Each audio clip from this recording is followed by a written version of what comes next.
Railway तबाह हो गई है। एक सबसे बड़ा जो डेंट लग जो बेनज़ीर का इंसिडेंट हुआ था उससे पाकिस्तान को तो नुकसान हुआ, जो हुआ सबसे ज़्यादा नुकसान रेलवेज़ को हुआ उससे। तो ऑलमोस्ट 250 टू 260 कोचेज़ थी जल गई थी। कोचेज़ से ही अभी तक रेलवे रिकवर नहीं कर पाया। उस तरह से जो टेंशन देनी चाहिए थी गवर्नमेंट की तरफ से वो इसको नहीं मिली। मायोपिक पॉलिसीज़ थी, पॉलिसी मेकर्स थी, जिसने रेलवे को बहुत ज़्यादा डेंट किया। किसी भी पॉलिटिशियन का मतलब क्यों फोकस क्यों नहीं रहा? ये एक बड़ी मिथ है, आपकी ट्रांसपोर्ट होती है ना, वो कभी भी आपको प्रॉफिट मेकिंग के लिए नहीं होती, वो हमेशा सब्सिडाइज होने के लिए होती है। रेलवे का जितना रेवेन्यू है ना वो ज़्यादा डिपेंड करता है फ्रेट पे। कमोडिटीज़ रेलवे के जरिए ट्रांसपोर्ट होती है। फर्टिलाइजर यहाँ पे फॉस्फेट है, ये तो आपकी सारी इंडस्ट्री में आपकी सारी फैक्ट्रीज में यूज़ हो रहे हैं। ये चीज़ें हैं जो रेलवे को कमा के देती हैं। थोड़ी सी एक होप है, सीपैक फेज 2 और आपका ML1 इम्प्लीमेंट हो जाता है प्रॉपर स्पिरिट में, तो फिर इंशाल्लाह रेलवे में बेहतरी का चांस है। क्या चीज़ें हो सकती हैं जिनमें करप्शन जो है होती है, ओवरकम कैसे किया जाता corruption I guess by time आपकी डिफिकल्ट से डिफिकल्ट होती जा रही है। है? CSS final tips and trick from your side.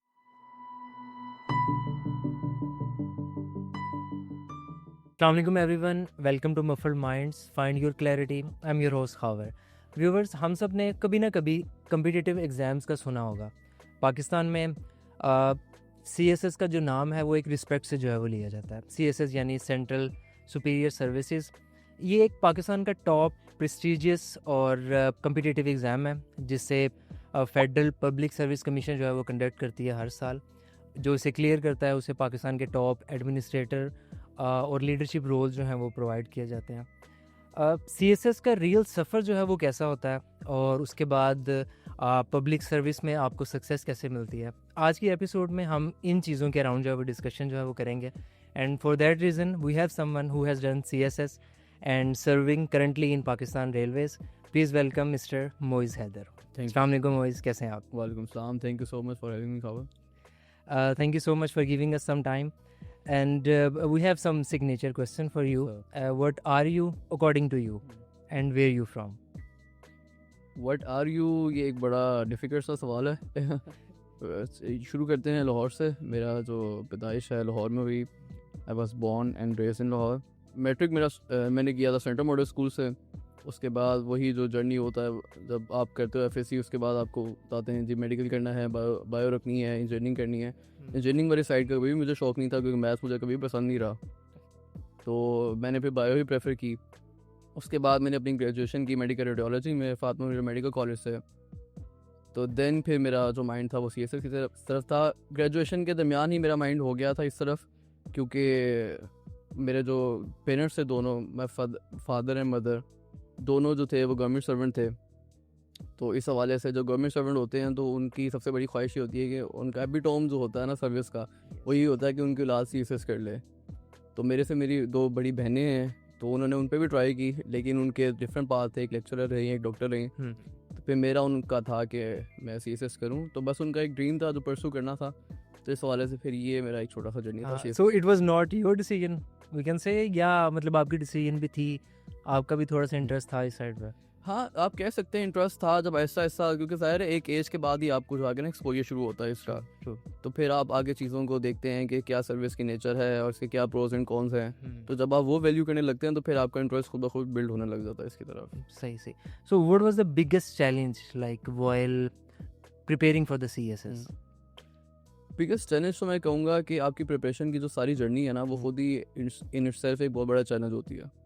उसमें डिफरेंट चीज़ें होती हैं क्योंकि आपने कभी भी इस ओरिएंटेशन के साथ स्टडी की ही नहीं होती CSS में ना। जब आपने आपको पता है यूनिवर्सिटीज़ में आजकल जिस तरह की ग्रेजुएशन होती है, जो BS का हमारे हाल है, तो वो तो उसको रिपीट करने की ज़रूरत नहीं है। तो उसमें ये होता है कि CSS ऑल टुगेदर जो है ना डिफरेंट है। जो आपने एक पूरा जो रट्टे वाला सिस्टम होता है जो हमारे एजुकेशन का है, वो बिल्कुल आपको ख़त्म करना पड़ता है और आपको एक ऑल टुगेदर नई अप्रोच के साथ CSS में अपीयर होना पड़ता है। तो वो अप्रोच कुछ जल्दी पिक कर लेता है, किसी को टाइम लगता है। तो ये एक चैलेंज होता है मेरे लिए। मुझे लगता है कि ये चैलेंज था कि वो जो पूरी अप्रोच थी सब्जेक्ट सिलेक्शन से लेके पेपर अटैम्प्ट करने तक, ये जो चीज़ें थी ना, ये एक बड़ा चैलेंज होता है आपके लिए।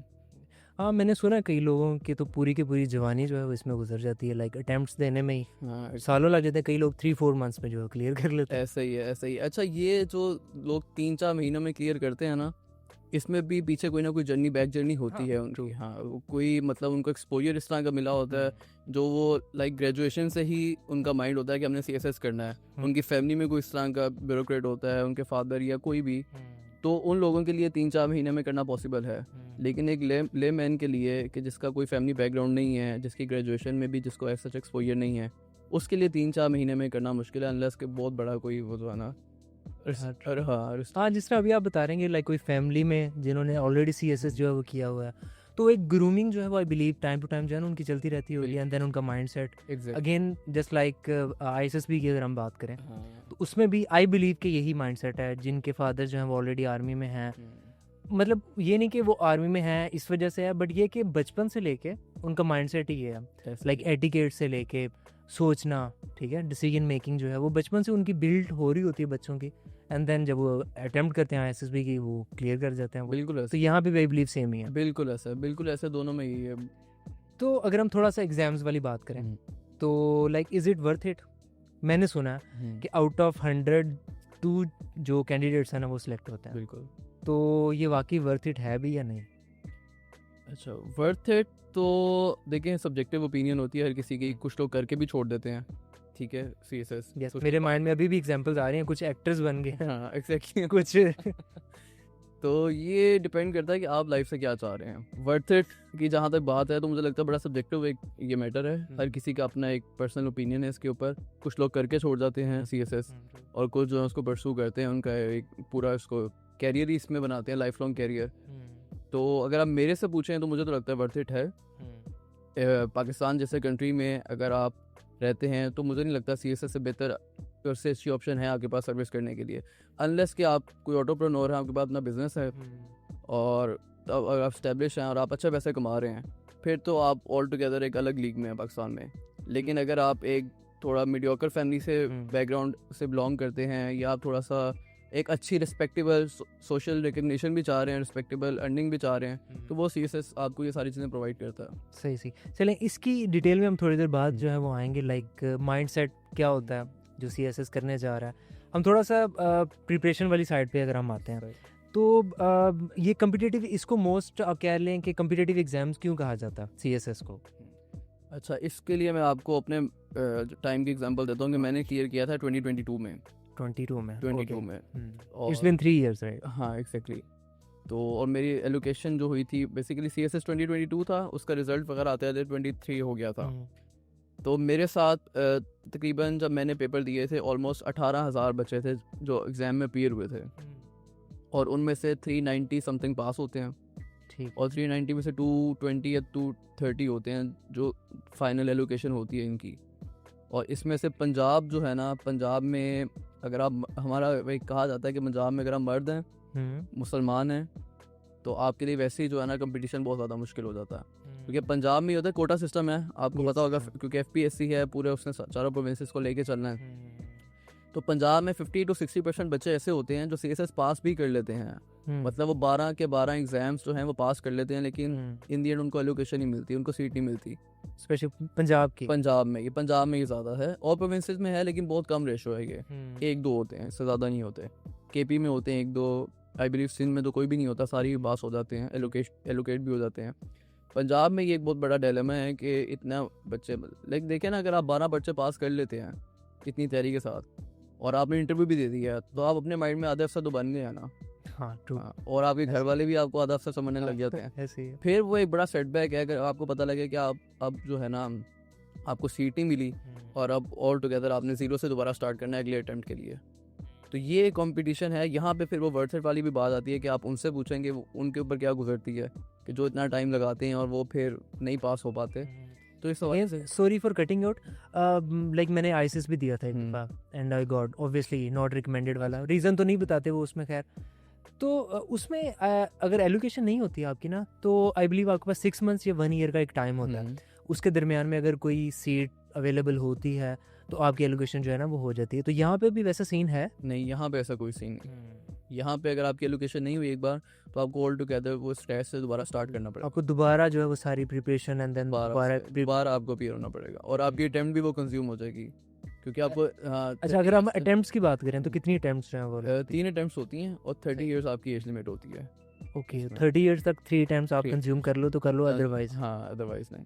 ओह अच्छा, थोड़ा सा अगर हम कोचिंग की बात करें, क्योंकि हमने भी सुना हुआ है डिफरेंट लोगों से लाइक CSS विदाउट कोचिंग जो है वो आप नहीं कर सकते, तो आपका क्या ओपिनियन है? आपने लाइक कोचिंग जो है वो रखी थी या नहीं रखी थी, क्या ओपिनियन है आपका? अच्छा, इसमें ये होता है कि जिस तरह अभी हमने पहले बात की ना कि अगर तो आपकी फैमिली में कोई ब्यूरोक्रेट है हाँ जिसने CSS किया हुआ है, तो फिर तो आई बिलीव आपको कोचिंग की इस तरह की ज़रूरत नहीं होती, क्योंकि आपको वो ग्रूमिंग घर से ही मिल जाती है अपने। और सारा पाथ वो आपको बचपन से एक सेट हुआ होता है, आपको सब्जेक्ट्स के मुतालिक पता होता है, आपको ये बेसिक जो इन्फॉर्मेशन है CSS की वो आपको ऑलरेडी आपके पास होती है। लेकिन अगर आप एक ऐसे घर से आ रहे हैं जिस तरह के मैं था, मेरी फैमिली में ऐसा कोई फर्स्ट कजन्स में से ब्यूरोक्रेट नहीं था, सही, तो वहाँ पे फिर आपको एक कोचिंग की, एक एकेडमी की ज़रूरत इसलिए होती है क्योंकि आपको पाथवे मिल जाता है कि आपने क्या सब्जेक्ट सेलेक्ट करने हैं, आपने प्रिपरेशन किस तरह करनी है। क्योंकि एक बड़ा डायलेमा होता है कि पहले दिन जब आप FPSC क्या करता है, FPSC अपनी वेबसाइट पे आपको एक सिलेबस दे देता है 12 के 12 सब्जेक्ट्स का। अब आप क्या करते हैं, वो सारी बुक्स लाके उर्दू बता जाते हैं पहले दिन और वो सारी किताबें ले आते हैं। सही, मैंने भी ये किया था और मैंने जिससे पूछा है उन सब ने ये किया था। अब वो उसमें से आधी से ज़्यादा किताबें जो ना वो अभी तक अनटच पड़ी हैं, वो आप पढ़ते भी नहीं हो एक बार। तो इस हवाले से एकेडमी का फ़ायदा ये होता है कि एकेडमी जो है ना आपको एक पास बना के दे देती है और आपको एक आउटलाइन अच्छी दे देती है उसके मतलब। सही सही। तो अगर हम थोड़ा सा इसको रिलेट करें स्ट्रेस और मेंटल हेल्थ से, ड्यूरिंग स्टडी ऑब्वियसली आप लोगों से सुन रहे होते हो कि यार मैंने इतना कवर कर लिया है, जैसे जो कि अगेन यूनिवर्सिटी कॉलेजेस में आपके साथ सेम सिनेरियो जो है फॉर एग्जांपल आपके साथ होता है, तो अब उसको कैसे कॉप किया जाए यही स्ट्रेस को कि यार अच्छा मैंने प्रिपरेशन करनी है, मैं खुद कैसे सेटिस्फाई हूँ, बाकी तो चलो जो भी है, तो वो आपने उसको कैसे मैनेज किया? अच्छा, CSS में ना ऐसा होता है कि स्ट्रेस तो बहुत ज़्यादा है और till the date of your exam या आपकी एलोकेशन तक, इन डेज आप पास भी हो जाता है, आपकी एलोकेशन भी है, आपको स्ट्रेस एक कंटिन्यूस रहता है। ठीक है, बाद वाला जो स्ट्रेस है वो उसके बारे हम बाद में आएंगे उसके बाद में, लेकिन पहले वाले स्ट्रेस को हम डिस्कस करते हैं। अच्छा, CSS में ना आई बिलीव आप कभी भी आपको आइसोलेशन में रह के नहीं करना चाहिए, हमेशा ग्रुप स्टडी को इसमें प्रेफर किया जाता है। क्योंकि जब आप सारे इकट्ठे बैठते हैं, 3-4 दोस्त इकट्ठे तैयारी करते हैं, एक दूसरे के आइडियाज़ होते हैं, क्योंकि मैंने आपको बताया ना कि जो रट्टा सिस्टम है वो यहाँ पे नहीं चलता CSS में ना। आपको अपनी एनालिटिकल एबिलिटी, एनालिटिकल अप्रोच बनाने के लिए ना 3-4 लोगों का साथ बैठना, डिस्कस करना उस टॉपिक को बड़ा ज़रूरी होता है। मल्टीपल ओपिनियन जनरेट होती हैं, वहाँ से आप जो है ना आपकी एक अच्छी एनालिसिस आपका बिल्ट होता है। और स्ट्रेस तो फिर आपका जो है ना वो आपके एग्ज़ाम के दिन तक चलता है। अच्छा, मेरा ये था कि जब मैं तैयारी कर रहा था तो मुझे एक हमारे सीनियर ब्यूरोक्रेट हैं मेरी फैमिली में, मेरे ताया लगते हैं, तो उन्होंने मुझे ये कहा कि CSS ना बेटा अगर आप इसको डिवाइड करो ना 3 पार्ट्स में डिवाइड कर लो तो अपनी लाइफ में, उन्होंने कहा आपका जो 50% होता है ना वो आपकी लक होती है। उन्होंने कहा और जो 25% होता है वो आपकी प्रिपरेशन है। सही। और जो 25% है वो उस दिन जो आप डिलीवर करके आते हो वो है, जो आप एग्ज़ाम में। तो ये 25% उस स्ट्रेस से बहुत ज़्यादा रिलेट करता है जो अभी आप बात कर रहे थे ना कि वो एंड तक आपका स्ट्रेस चलता है। तो इसमें नर्व्स की बहुत ज़्यादा गेम है। अब आपने कहा कि आप होता ही है ना कि आप लेट से 2 बंदे तैयारी कर रहे हैं, एक कहेगा यार मैंने तो ऐसे का इतना पढ़ लिया, मैंने करंट अफेयर इतना पढ़ लिया, आप कहेंगे यार मुझे तो कुछ भी नहीं आता, ये तो बहुत आगे मेरे से निकल गया हुआ है। तो यहाँ पे आपने अपने आप को समझाना है, अपने ऊपर बिलीफ रखना है, अपनी चीज़ों के ऊपर कि आप अपने ऊपर सेल्फ बिलीव जो है ना इस पूरे जर्नी में बड़ा इंपॉर्टेंट है। अपने आप को मोटिवेट रखें खुद, तो आई बिलीव कि आप जो है ना वो बेहतर होता है आपके लिए। तो लाइक आपको कितना टाइम लगा था प्रिपरेशन की अगर आप बात करें हम? अच्छा, मैं 2021 में ग्रेजुएट हुआ था। सही। तो उसके बाद ही मेरा माइंड था कि मैंने CSS करना है। तो मैं सितंबर में ग्रेजुएट हुआ, अक्टूबर में मैंने तैयारी शुरू कर दी। अब पहली अटैम्प्ट में बंदा थोड़ा सा इमेच्योर अटैम्प्ट होती है, पहली वाली जो होती है ना, तो उसमें जब मैंने अटैम्प्ट दी तो मेरा ऐसे पास हो गया, जो एक बड़ा मुश्किल एक मरहला होता है ऐसे पास करना। और मेरा प्रेसी का पेपर जो था इंग्लिश का दूसरा, वो फेल हो गया 37 पे। मतलब बाकी सारे पेपर पास से, एक पेपर फेल हुआ 3 नंबर से। तो वहाँ 3 महीने की प्रिपरेशन है ना, तो वहाँ मुझे आइडिया हुआ कि अगर मैं एक अटैम्प्ट में 3 महीने पढ़ के तैयारी कर सकता हूँ तो क्यों ना मैं इसको एक बार दोबारा चांस दूँ। तो तब से मैंने जो अपना था ना, जब वो रिज़ल्ट आया उस दिन से लेके वो फिर मैंने सही तैयारी की, और वो आई बिलीव के तकरीबन 5-1 महीने बनते हैं। तो पहले के 3 महीने आप डाल लें और आगे के 5 महीने, तो तकरीबन 8 महीने जो था ना मेरे रिगरस स्टडी थी CSS की। हाँ, ये भी अच्छी चीज़ है, लाइक आपने सोचा कि यार अगर 3-4 मंथ्स की प्रिपरेशन से मैं ये क्लियर कर सकता हूँ, तो अगर मैं थोड़ा और टाइम दूँ तो देन मैं बाकी चीज़ें भी क्लियर कर सकता हूँ। सही। चलिए लेट जैसे कि आपने एग्ज़ाम जो है वो पास कर लिया, ठीक है, and then obviously interview process होता है। इंटरव्यू होता है, बिल्कुल। वो कैसी वो जर्नी है, लाइक इंटरव्यू में एक्चुअल क्या जज किया जाता है इंटरव्यू में? क्योंकि अगेन मैं IT सेक्टर से बिलोंग करता हूँ, तो आई बिलीव जो इंटरव्यूज़ है ना वो बहुत ओवररेटेड भी हैं और बहुत मतलब अंडररेटेड भी हैं, ठीक है। इंटरव्यू एक ऐसी चीज़ है, आपने बेशक साल लगा के प्रिपरेशन की है, अगर उस 15-20 मिनट के इवन के वन और जो कन्वर्सेशन है इंटरव्यूअर के साथ, उसमें आप डिलीवर नहीं ना कर सकते तो फायरेगा। तो वो कैसा, ये तो ऑब्वियसली बहुत स्ट्रेसफुल एक वो प्रोसेस है। तो वो आपका क्या एक्सपीरियंस था और एक्चुअल में इंटरव्यू में जज क्या किया जाता है CSS में? अच्छा, बेसिकली ये होता है कि जब आप CSS पास करते हैं तो आपका एक मेडिकल होता है और मेडिकल के बाद आपका एक साइकोलॉजिकल होता है, ओके, ठीक है। और जिस तरह आपने बताया ISSP टाइप, उसी तरह का साइकोलॉजिकल भी होता है, क्योंकि मैंने खुद 2 बार ISSP दिया हुआ है, इसकी वजह से मैं रिलेट कर पा रहा हूँ। तो उसके जो ISSP होता है ना, सेम ISSP के जो साइकोलॉजिकल है, ये भी उसी पैटर्न का होता है। इसमें आपका जो साइकोलॉजिस्ट होता है ना, वो एक रिपोर्ट बना के इंटरव्यू को देता है, जो आपके जाने से पहले वहाँ पे उसके पास पड़ी होती है। सही। अब कुछ लोगों के केस में वो रिपोर्ट बहुत मैटर करती है और कुछ लोगों के केस में वो रिपोर्ट बिल्कुल भी मैटर नहीं करती। ये अब होली और सोली डिपेंड करता है इंटरव्यू के पैनल पे कि वो उसको कितना वेटेज देता है। इंटरव्यू बेसिकली आपका जो है ना 4 डायमेंशंस में होता है। CSS का जो इंटरव्यू होता है, एक तो वो होता है आपकी पर्सनल लाइफ से मुतालिक, जो आपकी पर्सनल एजुकेशन है, इन सारी चीज़ें, आपका ब्रॉटअप जो है सारा, इससे रिलेटेड आपसे इंटरव्यू में क्वेश्चंस किए जाएंगे, ठीक है। सेकंड, आपसे जो पूछा जाता है वो आपके सब्जेक्ट से रिलेटेड पूछा जाता है, जो आपने CSS में सब्जेक्ट्स रखे होते हैं, ठीक। आपके कंपल्सरी सब्जेक्ट्स होते हैं, आपके ऑप्शनल हैं, इनसे रिलेटेड आपके जो है ना क्वेश्चंस किए जाते हैं। थर्ड, आपसे करंट अफेयर्स और ये सारी चीज़ें जो है ना, इस पे आपकी ओपिनियन ली जाती है कि आप जो हैं कितना आपका ओपिनियन स्ट्रॉन्ग है, और आप मतलब कि आप बाइपोलर तो नहीं है, इस तरह की आपके ओपिनियंस तो नहीं है, एंटी स्टेट कोई आइडियाज़ तो नहीं है आपके। ये सारी चीज़ें वहाँ पे गेज की जाती है ना, क्योंकि बेसिकली तो आप सरकार में नौकरी करने के लिए है ना, तो अगर आप सरकार को ही वहाँ पे वो करेंगे तो। और चौथी चीज़ जो है आपकी, वो आप CSS करना क्यों चाहते हैं, ठीक है, और CSS करने के बाद आपके क्या जो है ना डिसीजन मेकिंग होगी, ये चीज़ वहाँ पे बहुत गेज की जाती है। आपकी एनालिटिकल एबिलिटीज़, आपकी डिसीजन मेकिंग, ये 3-4 चीज़ें हैं जो इंटरव्यू का पैनल आपको इसमें लाजमी गेज करता है, क्योंकि इससे पहले आपका एक कमांड टास्क हो रहा होता है, आपका एक वो सारे जिस तरह ISSP में होता है, तो उसमें आपकी ये सारी चीज़ें कहीं ना कहीं जो है ना वो वैल्यू की जा रही होती हैं। तो एक अच्छा स्टोरी टेलर जो है वो क्या वो क्लियर कर सकता है इंटरव्यू राउंड जो है? मतलब स्टोरी सुनानी है ना, इन दी एंड ऑब्वियसली आपका कॉन्फिडेंस है, अब स्टोरी क्या सुना रहे हो, कोई चीज़ आप अपने आप को बेच रहे हो, सॉर्ट ऑफ पॉइंट। बिल्कुल है, बहुत अच्छा इंटरव्यू क्लियर कर सकता है जो एक अच्छा स्टोरी टेलर है, जिसको पता है कि उसने अपने आप को कैसे रेट करना है, उसने अपनी स्टोरी, अपना नैरेटिव कैसे दूसरे को बताना है। ये भी एक आर्ट है ना, देखें। हाँ, ट्रू। हाँ, इंडीड ये तो फिर एक आर्ट है जो ह्यूमन हिस्ट्री में है, तो इस वजह से मुझे तो लगता है कि अच्छा, और मैंने देखा भी है जो अच्छे स्टोरी टेलर होते हैं ना, जो अच्छी बात कर सकते हैं, वो इंटरव्यू में फिर अच्छे नंबर लेके जाते हैं। हाँ, पिछले दिनों मैं एक पॉडकास्ट देख रहा था, उसमें वो बता रहे थे कि आजकल जो हाईएस्ट आप पेइंग जॉब्स है ना, वो स्टोरी टेलर की हैं। अच्छा, कि लेट जैसे एक कंपनी है, वो स्टोरी टेलर को जो है ना वो मिलियंस जो है ना वो पे करके हायर करती है। किस वजह से हायर करती है कि उनकी जो प्रोडक्ट है वो ऑब्वियसली किसी ने बायर है फॉर एग्जांपल, तो उसको बेचनी उसने कैसे, सेल्समैन तो ठीक है, बट उसने कितनी अच्छी स्टोरी उसको सुनाई है कि वो अगला कन्विंस हो गया, उसने बेच दिया। तो स्टोरी टेलिंग जिस तरह आप बता रहे थे, it's an art, true, it's an art. तो अच्छा चलें, ये प्रिपरेशन वाली साइड होगी, आपने क्लियर कर लिया जैसे। अच्छा, इंटरव्यू के बाद क्या प्रोसेस होता है, फाइनल स्टेप होता है? हाँ, इंटरव्यू के बाद फिर आपकी लोकेशन आती है, आपके जो ट्रेनिंग टाइप। हाँ, आपकी ट्रेनिंग होती है। इसमें सबसे पहले आपको ग्रुप अलॉट होता है एक, वो मैटर करता है आपके नंबर्स पे और आपकी प्रेफरेंस पे। 12 ग्रुप्स होते हैं CSS के ना, तो इसमें आप जब इंटरव्यू देने जाते हैं तो आप उन 12 ग्रुप्स को रेट करते हैं 1 to 12 प्रेफरेंस के हिसाब से, अपने खुद करते हैं। तो उसमें आपके ग्रुप्स हैं, इनको हम अभी आगे जाके डिस्कस करेंगे इनको। तो फिर उसके आपकी प्रेफरेंस और आपके नंबर्स, ये दोनों चीज़ें मैच होती हैं और फिर आपको ग्रुप अलॉट होता है एक। लाइक आप अपनी प्रायोरिटीज जो है उनको अपनी प्रायोरिटी फर्स्ट सेकंड थर्ड कितनी बता सकते हैं वैसे? 12 रखना होता है अपने according, and then based on marks, references, हाँ, और वो फिर आपकी वहाँ पे वो ग्रुप अलॉट होता है। और उसके बाद फिर आपकी ट्रेनिंग शुरू होती है। ट्रेनिंग में आपकी एक कॉमन ट्रेनिंग होती है और एक स्पेशल ट्रेनिंग होती है।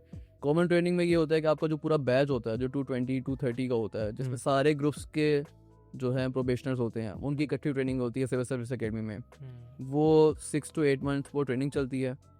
उसके बाद फिर स्पेशल ट्रेनिंग होती है, उसमें सारे जो ग्रुप्स हैं, सारे जो ऑफिसर्स हैं, जो जिस ग्रुप के हैं, वो अपने स्पेशलाइज ट्रेनिंग करते हैं वहाँ पे, अपने इदारों में, इंस्टीट्यूशन पे। And you choose Pakistan railways? और ये आपकी कौन सी चॉइस थी? ये मैंने पाकिस्तान रेलवे 6 पे अपनी प्रेफरेंस 6 पे रखा हुआ। वो टॉप ऑफ द फर्स्ट पे कौन सी थी आपकी? फर्स्ट पे डीएमजी होता है जी, पाकिस्तान एडमिनिस्ट्रेटिव सर्विस होता है। सेकंड पे ज़्यादातर पुलिस सर्विस होता है। इसी तरह सारे रेट करते हैं। 3 और 4 तक तो सारे जो है ना यही 3-4 ग्रुप्स आते हैं। हाँ, उसके बाद फिर आपकी प्रेफरेंस और पर्सनल चॉइस है, वो बहुत ज़्यादा मैटर करती है कि आप लाइफ से क्या चाह रहे हैं और आप क्या सीख कर रहे हैं। तो वो फिर आपकी ग्रुप की प्रेफरेंस और उसकी एलोकेशन पे डिपेंड करता है। सही, लाइक उन्होंने डिसाइड कर लिया कि बेस्ड ऑन मार्क्स और आपकी प्रेफरेंस जो है वो, एंड देन आपके पास कोई ऑप्शन होता कि आप 2 में से या 1 में से कोई सिलेक्ट कर सकें, 2-3 में से? नहीं, आपने बस एक बार जो प्रेफरेंस दे दी है बेस्ड ऑन मार्क्स आपको वो ग्रुप अलॉट हो जाएगा। सही सही सही। अच्छा, थोड़ा सा रेलवे वाली साइड पे हम आते हैं, since you are working there. तो रेलवे का जो सेटअप है, क्योंकि आई बिलीव बचपन से हम सुनते आ रहे हैं कि यार रेलवे तबाह हो गया, बचपन से हम सुनते आ रहे हैं, पहले बहुत अच्छी थी। वो जो पहला है वो कब था, लाइक 90s 80s कब की वो बात है? क्योंकि ऑब्वियसली हमने देखा तो नहीं, हमने सिर्फ सुना है कि यार ये पहले बहुत अच्छी होती थी रेलवे। तो इसको थोड़ा सा अगर आप एक्सप्लेन करें, पहले कब पहले था? अच्छा, देखा मैंने भी नहीं है पहले, लेकिन ये है कि जहाँ तक मैंने सुना है और अब जब मैं खुद रेलवेज में आया हूँ तो मैंने जो इंफ्रास्ट्रक्चर और जो सारी चीज़ें देखी हैं, तो आई बिलीव के 90s तक तो था वो हालात बहुत बेहतर थे रेलवेज में। एक सबसे बड़ा जो डेंट लगा ना, सरप्राइजिंगली अगर मैं आपको बताऊं, जो बेनज़ीर का इंसिडेंट हुआ था 2007 में, यस, उससे पाकिस्तान को तो नुकसान हुआ, जो हुआ सबसे ज़्यादा नुकसान रेलवेज को हुआ उससे। क्योंकि वो जो कोचेस वहाँ पे जली थी ना, जो स्टेशन जले थे, आई बिलीव अगर एग्जैक्ट मुझे नंबर याद हो, ऑलमोस्ट 250 to 260 कोचेस थी जो जल गई थी जब ये सारे प्रोटेस्ट हुए थे सिंध में, इंटीरियर सिंध में। तो वो कोचेस से ही अभी तक रेलवे रिकवर नहीं कर पाया उस लॉस से। तो आप ये देखें कि कितना बड़ा लॉस था एक। अच्छा, इसको हम थोड़ा सा जो है वो इसका बैकग्राउंड जो है देखें तो ये ऑब्वियसली ब्रिटिश के टाइम से जो है ना, ये उन्होंने ही सेटअप किया था रेलवे का पूरा सिस्टम जो है। तो ये कौन सा ईयर होगा? 1861 से, 61 से 1861 से। तो उसके बाद लाइक 90s तक जिस तरह आप बता रहे हैं, तो उसके बाद जिस तरह एक इंसिडेंट तो आपने बताया, उसके अलावा क्या रीज़न है इसके ड्रॉबैक की? अच्छा, ये तो इंसिडेंट जस्ट एक बड़े एक सिनेरियो में पिक्चर की कड़ी है ना, जो मैं अभी बताऊँगा। इसमें मल्टीपल चीज़ें हैं। एक तो सबसे पहले आपकी स्टेट की प्रायोरिटी, वो रेलवे नहीं रहा कभी भी, जो कि होना चाहिए था, लेकिन उस तरह से जो टेंशन देनी चाहिए थी गवर्नमेंट की तरफ से वो इसको नहीं मिली। ठीक है, कुछ मायोपिक पॉलिसीज़ थी पॉलिसी मेकर्स की, जिसने रेलवे को बहुत ज़्यादा डेंट किया। कुछ इंटरनेशनल स्टैंडर्ड्स आपके इतने अच्छे हो गए थे, लेकिन आपने उस तरह से उनके साथ पेसअप नहीं कर पाया आप। तो वो ये मल्टीपल फैक्टर्स हैं, कोई एक फैक्टर नहीं है जो। और फिर जो देखें, जो इंफ्रास्ट्रक्चर रेलवेज का है, जो ट्रैक ब्रिटिश बिछा के गए हुए हैं ना, हम वही नहीं संभाल पा रहे, नया बिछाना दूर की बात है। वही वो हैं, बल्कि वो बंद हो रहे हैं उल्टा। वो ट्रैक, वो जो सारे ट्रैक्स हैं वो बंद होना शुरू हो गए हैं, बजाय इसके कि हम अब तक नए ट्रैक्स पे जा चुके होते, हमसे वही वाले जो ट्रैक है ना वही रिहैब नहीं हो रहे हैं। हम अगर रेवेन्यू की बात करें तो अब ये जो रेलवे वाला सेक्टर है, ये आपको अच्छा खासा रेवेन्यू जो है वो जनरेट करके देता, तो इसकी तरफ क्यों नहीं किसी भी पॉलिटिशियन का, मतलब क्यों फोकस क्यों नहीं रहा? अच्छा, ऐसा है कि ये एक बड़ी मिथ है जो, अच्छा है आपने मुझे प्लेटफॉर्म दिया और ये क्वेश्चन थ्रो किया, इसके बारे से मैं ये डीबंक करना चाहूँगा कि अक्सर हम पूछते हैं कि रेलवे इतना कमा रहा है तो ये क्यों नहीं बेहतर हो रहा ना। लेकिन जो पब्लिक आपकी ट्रांसपोर्ट होती है ना, वो कभी भी आपको प्रॉफिट मेकिंग के लिए नहीं होती, वो हमेशा सब्सिडाइज होने के लिए होती है। अब आप देखें, आप लाहौर में मेट्रो ट्रेन चल रही है, हमारे पीछे से भी गुजरेगी, ठीक है ऑरेंज लाइन है। अब आप कभी ये देखा आपने कि ऑरेंज लाइन इतना कमा के दे रही है, मेट्रो ट्रेन इतना कमा के दे रही है आपको? नहीं, क्योंकि वो बनी ही इस पर्पस के लिए है कि वो सब्सिडाइज करें। सेम इट इज रेलवेज जो है आपका, वो सब्सिडाइज करने के लिए बना है। रेलवे का अगर मैं आपको एग्जैक्ट फिगर्स कोट कर पाऊँ या एग्जैक्ट आपको एक एग्जांपल से इसको समझा पाऊँ, तो अगर एक ट्रेन यहाँ से कराची जा रही है, लेट्स से 1200 पैसेंजर्स को लेके, सही, ठीक है, उसमें इकॉनमी क्लास के पैसेंजर्स भी हैं, उसमें बिजनेस क्लास के भी हैं, तो बड़ा अनलाइकली है कि वो अपना फ्यूल की जो कॉस्ट है ना वही पूरी कर पाए। वो एक तरह से लॉस में ही जो है ना वो रन होगी। अब अब क्वेश्चन ये बनता है कि रेलवे फिर कमा कैसे रही है? वो रेलवे का जितना रेवेन्यू है ना, वो ज़्यादा डिपेंड करता है फ्रेट पे। जो फ्रेट और कमोडिटीज़ रेलवे के ज़रिए ट्रांसपोर्ट होती हैं, जिनमें कोल है, वो एक बहुत मेजर कमोडिटी है। आपका फर्टिलाइज़र है, आपके फॉस्फेट हैं, ये जो आपकी सारी इंडस्ट्री में, आपकी सारी फैक्ट्रीज़ में यूज़ हो रहे हैं, ये चीज़ें हैं जो रेलवे को कमा के देती हैं। ये जो है ना, ये हमारा जो फ्रेट का सेक्टर है, हाँ। वो असल रेलवे की बैकबोन है। पैसेंजर्स तो जस्ट फैसिलिटेशन के लिए है आपके। अच्छा। अगर थोड़ा सा हम इसको दूसरी कंट्री से कंपेयर करें, लाइक जैसे हमारी नियरेस्ट कंट्री जो है वो इंडिया, ऑब्वियसली उसके साथ कंपटीशन तो नहीं बनता हमारा, बट फिर भी ऑब्वियसली एक स्टार्ट से वो चलता आ रहा है कंपटीशन, उससे हम कंपैरिजन करें तो क्या इंफ्रास्ट्रक्चर हमारा और उनका ऑब्वियसली सेम, पहले तो ब्रिटिश जब इन्होंने बनाया तब तो सेम ही था ना, तो वहाँ भी वही इंफ्रास्ट्रक्चर होगा, यहाँ पे भी वही होगा, तो क्या कंपैरिजन इसका आप क्या समझते हैं? अच्छा, इसमें जिस तरह आपने पहले कहा ना कि कंपैरिजन नहीं बनता, पहली बात मैंने आपको यही करनी थी क्योंकि देखें आप आईटी के स्टूडेंट हैं, आप बहुत आईटी के एक्सपर्ट हैं, तो अब अगर मैं आपसे ये कहूँ कि आईटी में इंडिया पाकिस्तान का कंपैरिजन, तो आप कहेंगे कहीं भी नहीं है। सेम इट इज़ रेलवे में भी बहुत बड़ी उनकी इकोनॉमी है और बहुत बड़ा उनका चंक है पॉपुलेशन का जो रेलवे के थ्रू ट्रैवल करता है, हम तो उसके हाफ एंड हाफ भी नहीं है। हाँ, ये बात है कि इंफ्रास्ट्रक्चर वहाँ भी अंग्रेज़ ने बनाया, यहाँ भी अंग्रेज़ ने बनाया, तो क्यों उन्होंने अपना इतना बेहतर कर लिया और हमारा अभी तक उस तरह से बेहतर नहीं हुआ? ये सवाल का जवाब मैं ऑलरेडी अभी थोड़ी देर पहले जो आपको बता चुका ना कि पॉलिसी मेकर्स की तरफ से जो एक आपका निगलेक्ट था टुवर्ड्स दिस डिपार्टमेंट, वो बहुत ज़्यादा रहा। इसलिए भी ये डिपार्टमेंट जो है ना इतना हमेशा से निगलेक्टेड रहा ना, ऐसा कि किसी ने इसको इतना प्रायोरिटाइज़ किया नहीं अपनी प्रायोरिटी लिस्ट में या अपने एजेंडा में, पॉलिटिकल एजेंडा में। कभी आपने किसी से ये नहीं सुना होगा, सबने ये कहा होगा कि हम सड़कें बनाएंगे। यस। कभी पॉलिटिकल एजेंडा में किसी ने ये नहीं कहा कि हम ट्रेन चलाएंगे या हम ट्रैक बिछाएंगे। तो यही आपको एक बहुत बड़ी एग्जांपल है ये समझने के लिए कि कभी भी ये पॉलिसी में आपकी पॉलिसी मेकर्स के ध्यान में नहीं रहा। लेकिन अगर पब्लिक ट्रांसपोर्ट की हम बात करें तो एक बहुत बड़ा चंक जो है वो यहाँ से ट्रैवल करता है। बिल्कुल, मतलब अभी आप ऑफ द कैमरा एक नंबर जो है वो कोड कर रहे थे, अगर आप उसको थोड़ा सा एक्सप्लेन कर दें, लाइक रोज़ फॉर एग्जांपल इतने लोग जो है वो ट्रैवल करते हैं। इसमें एक सिंपल सी हम उसमें समझ लेते हैं ना, अंडरस्टैंडिंग अपनी कर लेते हैं कि लेट्स से एक ट्रेन है, वो लाहौर से चलती है टुवर्ड्स कराची। ठीक है। अब ट्रेन में एटलीस्ट 10 से 12 बोगियाँ होंगी एक ट्रेन में जो मिनिमम भी चलेंगी। अब हर बोगी में अगर आप 100 पैसेंजर्स भी डालें तो आपके ऑलमोस्ट 1000 पैसेंजर्स जो हैं, 1000 to 1200 पैसेंजर्स वो एक ट्रेन पे ट्रैवल करते हैं। और अगर आप यही लगा लें कि लाहौर से आप 20 ट्रेनें भी चलेंगी दिन की, कमो बेश भी आप लगा लें तो कम से कम 15-20 हज़ार बंदा है जो ट्रैवल कर रहा है लाहौर से, और इससे डबल कराची में है। तो आप ये देखें कि कितनी बड़ी एक पॉपुलेशन का एक चंक है। अगर आप उनमें पॉपुलेशन के साइज अपने तो अपने साइज के मुताबिक बात करनी है ना उससे, तो कितना जो है एक पॉपुलेशन का बड़ा चंक इसका बेनिफिशियरी है इस डिपार्टमेंट का। लेकिन उस तरह से इस पे काम नहीं हो पा रहा क्योंकि मैंने आपको बताया कि पॉलिसी मेकर्स का और कुछ डिपार्टमेंट की अपनी कुताहियाँ थी, कुछ अपने अंदर के जो थे बड़ी मायोपिक पॉलिसीज़ थी, और आप कह लें कि बड़े उस तरह से पब्लिक प्राइवेट पार्टनरशिप नहीं की गई, उस तरह से डिपार्टमेंट को फोकस नहीं किया गया। सेल्फ फोकस जो था वो हमेशा ज़्यादा रहा कुछ ऑफिसर्स का या कुछ डिपार्टमेंट के लोगों का।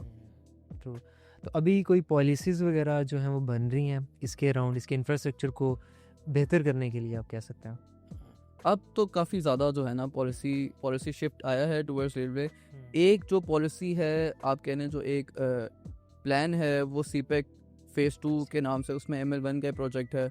अब बेसिकली उसको एशियन डेवलपमेंट बैंक ने टेक ओवर किया है, और आई विश कि वो पूरी तरह से इम्प्लीमेंट हो जाए जिस तरह से ट्रू लेटर स्पिरिट में होना चाहिए।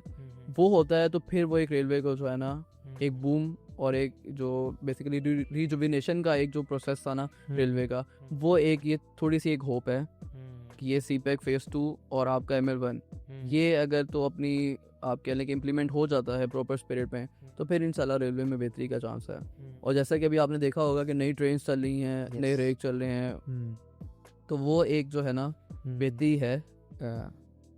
अच्छा, मेरे माइंड में ना स्टार्ट से, क्योंकि मैं गुजरांवाला से बिलोंग करता हूँ, तो वहाँ पे भी ना जो बोगी जिसकी आप बात करें, तो डंप करने का जो क्या प्रोसेस है, क्योंकि मैंने एक अरसे तक देखा है बोगियाँ जो है ना वो पड़ी होती हैं ट्रैक पे, ठीक है, लोग उसमें से जो नशेई कह लें या वो कह लें लोहा निकाल के बेच रहे हैं, ठीक है, वो उसी तरह ही वहाँ पे जंग उनको लग रहा है, वहीं पे जो है ना वो आप क्या उसको कह सकते हैं कि वो ख़त्म वहाँ भी हो रही हैं। तो क्या डंप करने का यही प्रोसेस है कि या उसको जो है वो किसी और वे में यूटिलाइज़ करना में भी उस जो लोहा है फॉर एग्जांपल उसको यूटिलाइज़ किया जा सके?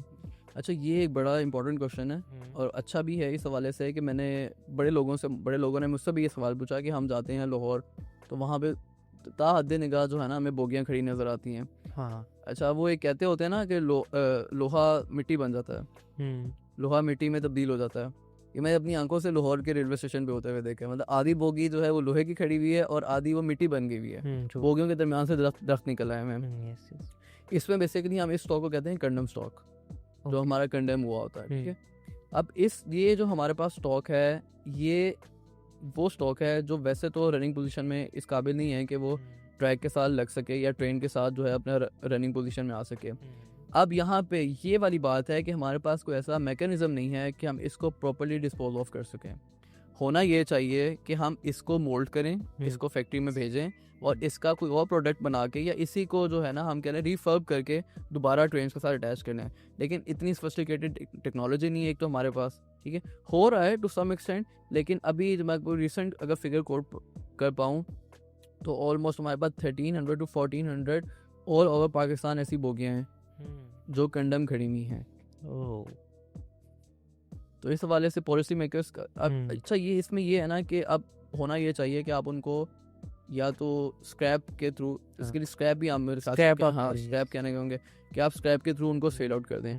अब उसमें ये होता है कि हर कोई ये डिसीजन लेने से थोड़ा सा ना हेजिटेट करता है कि हम ये डिसीजन लें, कल को आपको पता है नैब पीछे आ जाए कि जी आपने इसको कम रेट पे क्यों बेचा, ज़्यादा रेट पे क्यों नहीं बेचा, ये स्ट्रेट है, क्योंकि आपको पता है वो तो रेट तो फ्लक्चुएट होता रहता है। तो इस हवाले से फिर मल्टीपल इसमें जो है ना आपके स्टेक होल्डर्स इन्वॉल्व हैं।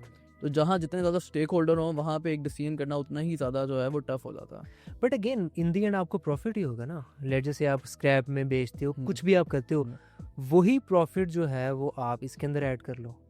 हाँ देखें, प्रॉफिट तो है और हम भी यही कहते हैं कि होना चाहिए, लेकिन अब जाहिर है कि हम उस पोजीशन में नहीं हैं कि हम ये डिसीजन ले सकें। तो जाहिर है जिन्होंने लेना है उस हवाले से अभी तक उनमें नहीं हो पाया। थोड़ा सा हम अब सिविल सर्विसेज रिस्पॉन्सिबिलिटीज की तरफ अगर हम आते हैं तो क्या चैलेंजेस हैं, डे टू डे चैलेंजेस की अगर हम बात करें। आपने माइंड में गोल सेट किया कि यार मैंने CSS करना है, ठीक है, उसके बाद मैंने सर्व करना है, अपनी कंट्री को सर्व करना है, आप रेलवे सेक्टर के अंदर आए, उसमें क्या चैलेंजेस अभी तक आपको जो है वो फेस हुए हैं? अच्छा, इसमें ये होता है कि बेसिकली मैं क्योंकि ग्रेड 17 की पोस्ट होती है जो भी CSS करके आता है। yes. तो मेरी पोस्ट है as an assistant transportation officer, ATO जिसको शॉर्ट फॉर्म में हम कहते हैं। तो इसमें जो सर्व का जो एक वो आप कह रहे हैं कि पैरामीटर है ना, वो इसमें बड़ा ब्रॉड है रेलवे में। क्योंकि जैसा मैंने आपको बताया कि रोज़ एक स्टेशन पे ऑलमोस्ट 10 to 12,000 पैसेंजर्स हैं जो वहाँ पे ट्रैवल कर रहे हैं। तो जितनी ज़्यादा आपकी पब्लिक है उतना ही ज़्यादा आपको वहाँ पे सर्व करने का मौका मिलेगा। छोटे छोटे मसले होते हैं ट्रैक के, इधर उधर चीज़ों के, तो ये ऑफ एंड ऑन आपका जो सर्व का वो जो होता है ना वो पूरा हो जाता है। आपके पास इनफ एम्पल, और ये नहीं कि सिर्फ रेलवेज में, आप जिस भी डिपार्टमेंट में जाएंगे ना वहाँ पे आपके पास एम्पल अपॉर्चुनिटी होगी लोगों को सर्व करने के लिए। क्योंकि हर किसी की अपनी JD है, हर डिपार्टमेंट की अपनी एक आप कह लें कि एक तरीका है उनका सर्व करने का। ACs हैं, हमारे पास ASPs हैं, इसी तरह हमारे पास IRS के होते हैं, कस्टम्स हैं, डिफरेंट डिपार्टमेंट्स हैं, और हर किसी के पास अपना अपना एक उनका पैरामीटर है जहाँ पे वो लोगों को सर्व करते हैं। तो डिसीजन मेकिंग की अगर हम बात करें तो आपके पास कितनी अथॉरिटी होती है एक किसी चीज़ को डिसाइड करने की, या आपसे ओपिनियन लिया भी जाता है, या इसके बारे में थोड़ा सा बताएं? देखिए, आपकी डिसीजन मेकिंग ना आपके ग्रेड से बड़ा डिपेंड कर रही होती है। ठीक है, तो जिस ग्रेड पे आप होते हैं उस लेवल पे आपको डिसीजन मेकिंग का पूरा इख्तियार होता है। आप अपने पैरामीटर, अपने एम्बिट में रह के आप डिसीजन लेते हैं और उस डिसीजन पे आपको अप्रिशिएट भी किया जाता है। जिस तरह हम डे टू डे डिसीजन लेते हैं, ऑफिस में लेते हैं, फील्ड में लेते हैं, छोटे मोटे डिसीजन होते हैं, बड़े से बड़ा डिसीजन भी होता है, लेकिन वही बात है कि जितना हमारा एम्बिट है। अब रेलवेज में की, क्योंकि मैं तो रेलवे का हूँ तो मैं आपसे रेलवे की बात करूँगा। अब कौन सा लेट्स से क्योंकि क्राइसिस आ जाता है कभी, ठीक है, कभी कोई प्रोटेस्ट हो जाते हैं ट्रैक पे डिफरेंट हमारा, जिस तरह ये अब 7 की ट्रैक चलें, 7 की ट्रेनें चलती हैं, उसमें लोगों को मैनेज करना, राइवेंड की जब ट्रेनें चलती हैं उसमें लोगों को मैनेज करना। तो ये डे टू डे डिसीजंस होते हैं, डे टू डे क्राइसिस होते हैं जो आपको हैंडल करना है के लिए आपको अपॉर्चुनिटी आपके पास आती रहती है। सही। तो आपके समझते लाइक सिविल सर्विसेज का जो रियल इम्पैक्ट है वो सोसाइटी पे किस तरह से पड़ता है? लाइक सोसाइटी जैसे कि अगर हम एग्जांपल लें कि फॉर एग्जांपल आपके रिलेटिव्स हैं, ठीक है, आपने CSS जो है वो किया, तो उन पे कोई इम्पैक्ट पड़ेगा इस चीज़ का कि लाइक आप एक उस पोजीशन पे हैं, आप कोई उनको चीज़ समझा रहे हैं, लेट जैसे कोई इम्पैक्ट जो है पड़ता है सोसाइटी पे इस रिसर्च से?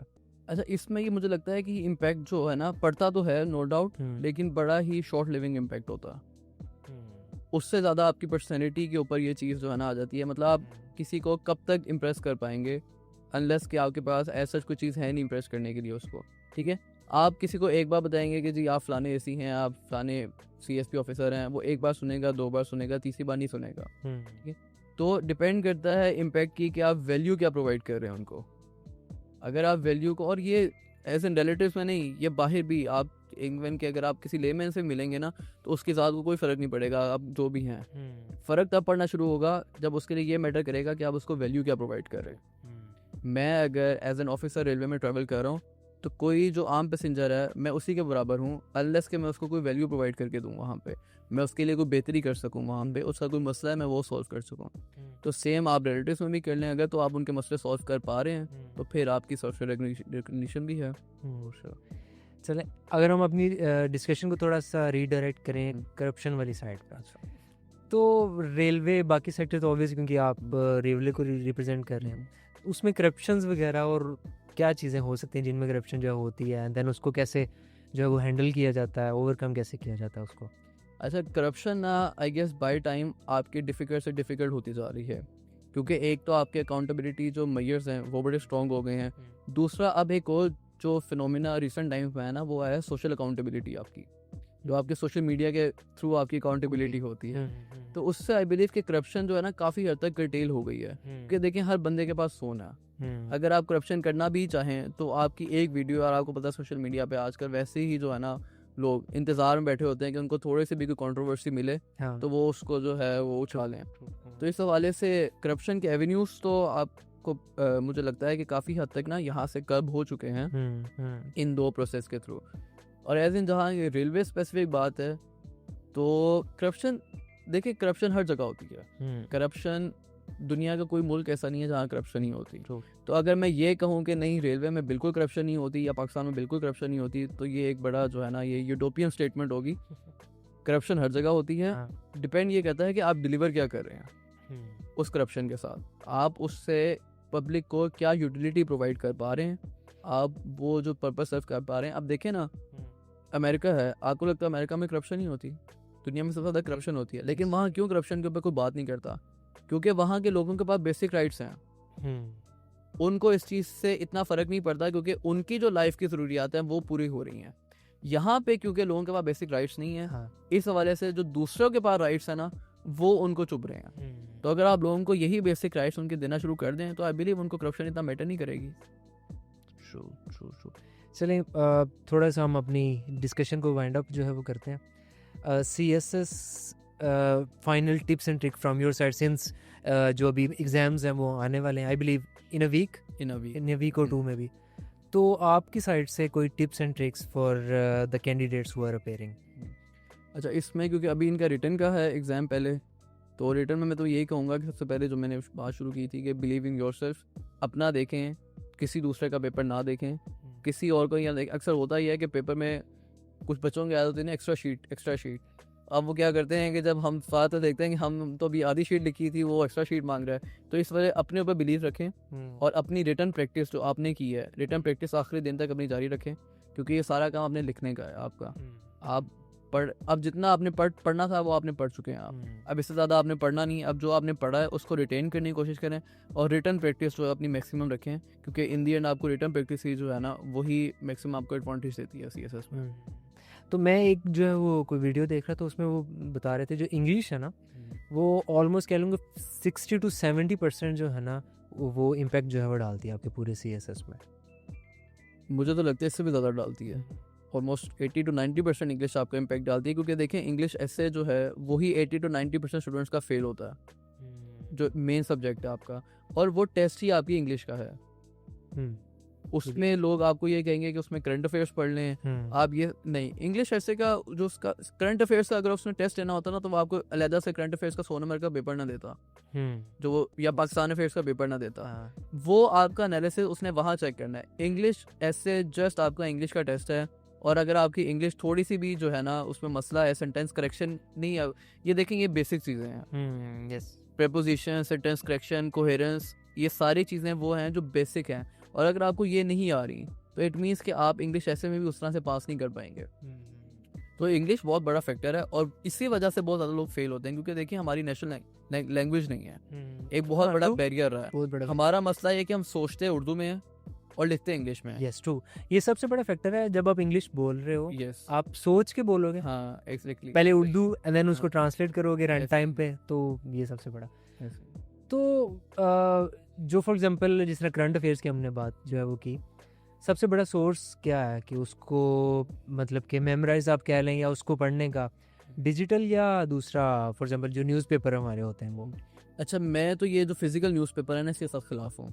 ओके, मैंने तो आज तक कभी एक न्यूज़पेपर लगवाया भी नहीं घर पे, हाँ। और ना कभी मैंने इनसे पढ़ा है। बट मतलब कि सॉरी आपकी बात में काट रहा हूँ कि स्टार्ट से हम सुनते आ रहे थे कि सबसे पहले न्यूज़पेपर लगवाओ अगर आपने सीएसएस करना था। अब देखें ना, वो उस टाइम पे था जब आपके पास ये अपॉर्चुनिटी नहीं थी हाँ। कि आप मोबाइल पे, अब तो देखिए हर बंदे के पास मोबाइल है। तो ये जो एक मिथ है ना कि आप न्यूज़पेपर मंगवा लें, फिर आप उस न्यूज़पेपर का एक पूरा पलंदा अपने पास बना के रख लेंगे और इन दी एंड जब ज़रूरत होगी ना तो आप ढूंढते ही रह जाएंगे वो आर्टिकल कहाँ गया जो मैंने हाईलाइट किया था। तो इस वजह से आप पढ़ें ज़रूर, न्यूज़पेपर तो लाजमी पढ़ें, दिन का आधा पौना घंटा न्यूज़पेपर को दें। लेकिन अच्छा, मैं इसके भी अगेंस्ट हूँ कि आप डॉन पढ़ें शुरू में। तो शुरू में एक वो मिथ बनी हुई है ना कि जी डॉन से शुरू करना है हमने सीएसएस की तैयारी। देखिए डॉन बिगनर के लिए नहीं होता। डॉन की इंग्लिश, डॉन का एनालिसिस, डॉन में लिखने वाले जो हैं वो बहुत कम लोग हैं जो बिगनिंग में ही उस चीज़ के साथ कैचअप कर लेते हैं। लेकिन आप दूसरा किसी एक्सप्रेस टाइप, जिस तरह मैंने शुरू में डॉन नहीं पढ़ा, तकरीबन 2 महीने मैंने डॉन को हाथ भी नहीं लगाया। मैंने अपना एक्सप्रेस ट्रिब्यून से एनालिसिस बिल्ड करना शुरू किया रोज़ पढ़ के, फिर ऐसा ऐसा मैं डॉन की तरफ गया। तो इस हवाले से आप न्यूज़पेपर पढ़ें, लाजमी पढ़ें, अपने 3-4 ऑथर्स रख लें आप। Let's say Maliha Lodhi don में लिखती हैं, अब मलिहा लोधी के आर्टिकल्स बहुत अच्छे होते हैं, तो आप ये रख लें कि आपने मलिहा लोधी का पढ़ना है। आमिर राना के डिफेंस के आर्टिकल होते हैं, डिफेंस रिलेटेड, आपने वो पढ़ने हैं। जाहिद हुसैन के इकोनॉमी के रिलेटेड होते हैं, आपने वो पढ़ने हैं। तो इस हवाले से आप आहिस्ता आहिस्ता जो है ना अपनी नीड सेट करते जाएं कि आपने ये मटीरियल इस हिस्से लेना। बाकी तो आपको पता है आजकल पूरा जो है ना आपका सारा मटीरियल वो आपके पास डिजिटल फॉर्म में मौजूद है। True. So when to choose CSS? एक है आपका माइंडसेट कि मैंने सर्व करना है, सोसाइटी को सर्व करना है। एक आपका माइंडसेट है मैंने अथॉरिटी जो है वो लेनी है, सोसाइटी में एक रिस्पेक्ट जो है ना वो। तो आपको क्या लगता है कि कब आपको सीएसएस जो है वो चूज़ करना चाहिए? अच्छा, मुझे लगता है कि अगर आपके पास आपकी बैक ऑफ द माइंड ये थॉट है ना कि आपने ये चीज़ करनी है, आपको सोशल रिकग्निशन भी चाहिए, ओके, आपको अथॉरिटी भी चाहिए, और आपको एक सर्व जो करना है पब्लिक सर्विस वो भी आपको चाहिए, तो फिर आपको ग्रेजुएशन में ही अपना माइंड बना लेना चाहिए। द मोमेंट आप एफएससी के बाद आप अपना, क्योंकि फिर ये होता है कि आप जो 4 साल पढ़ते हैं ना उसका बड़ा इम्पैक्ट होता है आपके सीएसएस में। तो अगर तो आपका माइंडसेट है कि आपने सीएसएस करना है ग्रेजुएशन के बाद, तो आप ग्रेजुएशन में ही वो सब्जेक्ट्स रखें जो आपको सीएसएस में हेल्प करेंगे। आप इंग्लिश रख लें, आप पॉलिटिकल साइंस रख लें, आप आईआर रख लें, आप ये वाले सब्जेक्ट्स रखें जो आपको सीएसएस में फिर हेल्प करेंगे। ट्रू। जैसे आपका बैकग्राउंड मेडिकल से था, ऑब्वियसली एट दैट टाइम आपका कोई माइंड ही नहीं था कि मैं सीएसएस जो है वो करूं। तो अगर आपका माइंड तब होता देन आप उसके रेलिवेंट जो है सब्जेक्ट्स होते, करंट अफेयर्स जिस तरह भी आपने जो बिल्कुल ऐसा है। मैं पॉलिटिकल साइंस में अपना मास्टर्स कर सकता, वहाँ पे बैचलर्स कर लेता, या मैं लॉ में कर लेता, या मैं आईआर में कर लेता, अगर तो मुझे मेरा पहले से ये माइंडसेट होता। तो मैं तो अभी भी ये गाइड करता हूँ कि अगर आपका एफएससी लेवल पे ये आपको एक्सपोजर है, जो कि अच्छी बात है कि अगर आपको है, क्योंकि फिर आपको 4 साल आप उसी ओरिएंटेशन के साथ अपनी सारी स्टडी करते हैं और फिर आपको बड़ी एक हेल्प होती है आपकी अटेम्प्ट में सीएसएस की। ट्रू। चले इन दी एंड एक जो क्वेश्चन मैं हर गेस्ट से जो है वो करता हूँ, what is success according to you? I believe कि पब्लिक सर्विस जो है ना वो सक्सेस है, क्योंकि मुझे लगता है कि जब मैं फील्ड में जाता हूँ और वहाँ मैं किसी बंदे का, किसी का कोई काम, या किसी का कोई मेरे ऑफिस आता है बेनोवलेंट फंड लेके, अब मैं अपने वहाँ पे स्टाफ से कहता हूँ कि बेनोवलेंट की जगह कोई फाइल लेके आया ना, बेनोवलेंट बेसिकली जो हमारे पास विडोज होती हैं उनके केसेस होते हैं, तो उनकी जब कोई फाइल लेके आए ना तो वो नहीं रोकनी है, वो सबसे पहले मुझे ला के देनी है। तो जब मैं उस पर साइन करता हूँ ना, वो खुशी खुशी जाते हैं, उस चेक को लेके जाते हैं, तो मेरे नज़दीक वो सक्सेस है। मुझे उसमें खुशी मिलती है, मुझे उसमें, या मैं जब अपने फील्ड में जाता हूँ वहाँ पे कोई एक बंदा है, कोई परेशान है, मजदूर है, कोई हमारे पास लोअर सोसाइटी का कोई तबका है, उसका कोई बंदा है, वो आता है, वो अपना काम कहता है, मैं उसका काम कहता हूँ, तो उसके चेहरे पे जो मुस्कुराहट है ना, तो आई बिलीव तब मुझे रियलाइज होता है कि this is a real success. Such a nice answer. चलें in the end some rapid fires for you. essay writing, love it or fear it? Love it. Okay. Current affairs, although आपने answer उसका दे दिया, newspaper या digital news first? आपके digital news पर सही। Speed और एक्यूरेसी, एक्यूरेसी। और इसमें what matters more in government decisions? Accuracy, right? Okay. Coaching necessary और ऑप्शनल?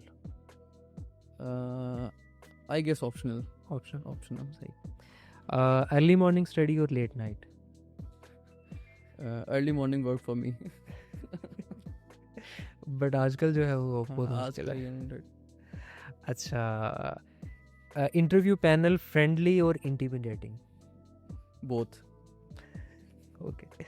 फाइल वर्क और field work, where real impact happens? Field work I guess.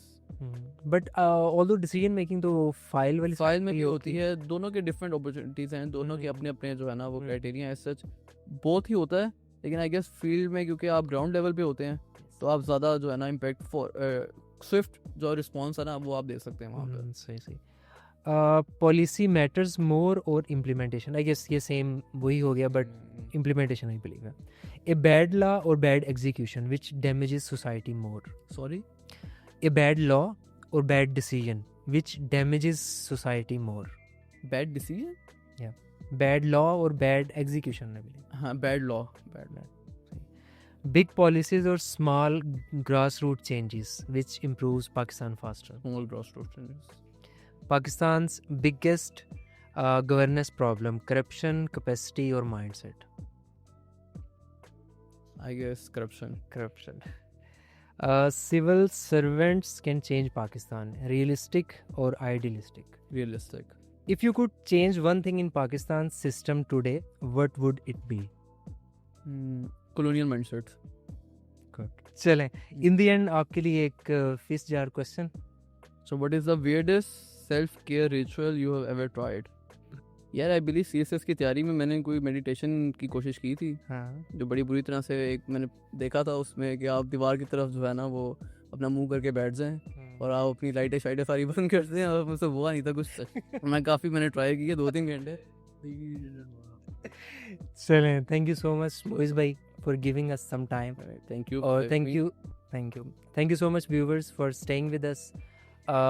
हमने कुछ चीज़ें ट्राई की आप तक पहुंचाने की अराउंड CSS प्रिपरेशन, उसके बाद इंटरव्यू प्रिपरेशन और उसको क्लियर फॉर एग्जांपल कैसे किया जा सके, और उसके बाद माइंडसेट ऑब्वियसली डिपेंड करता है कि आपका माइंडसेट क्या है, आप किस माइंडसेट से जो है वो CSS करना चाह रहे हैं, आपके गोल्स जो हैं वो क्या हैं, आप सोसाइटी को आपने सर्व करना है या सिर्फ और सिर्फ एक अथॉरिटी के लिए।